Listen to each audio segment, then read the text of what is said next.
But I wanted to touch on something that you described in there a little bit, which is, the issue of race. I think it's obviously, this is not, if you watch Guns Out, you don't have to be of any particular race to enjoy it, obviously. But it is a unique show in the fact that it's two black men in America talking about firearms. And I think it does a great job of connecting the modern day experience of black Americans with guns to that historical experience that you talked about, to this history that goes back to, Ida B. Wells and the Deacons, or the Deacons of Justice with Defense.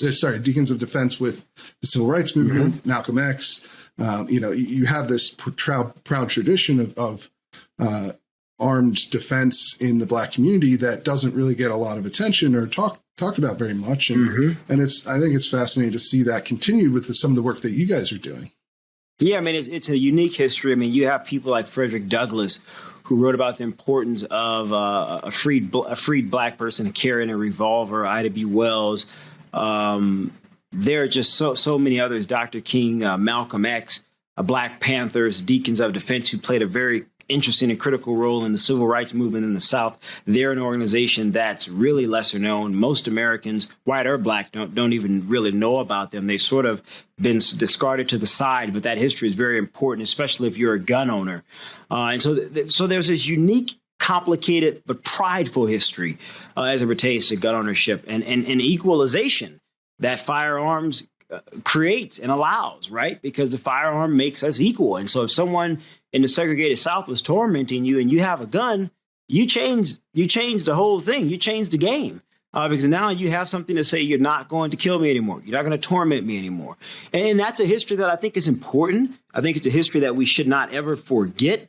And so you think about history not in a romantic way necessarily to fetishize over it, but you think about history to see where you have come from and how do you move forward.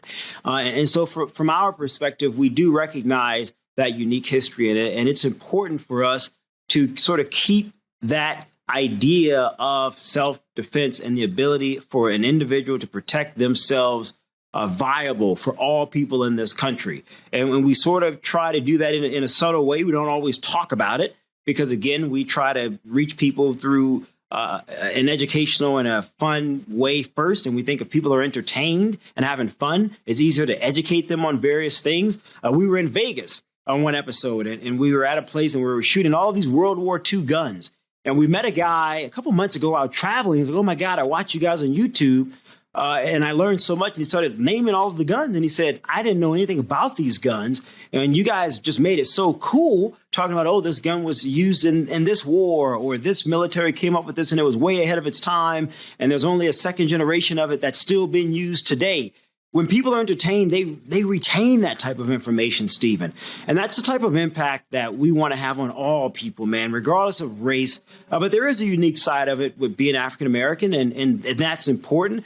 But we don't only want to be known as just two black guys talking about firearms because we know we're black, right? Like, and if you watch us, you know that. Yes, we just sort of try to right, but we try to just represent the community from our perspective, which is a unique perspective, we think.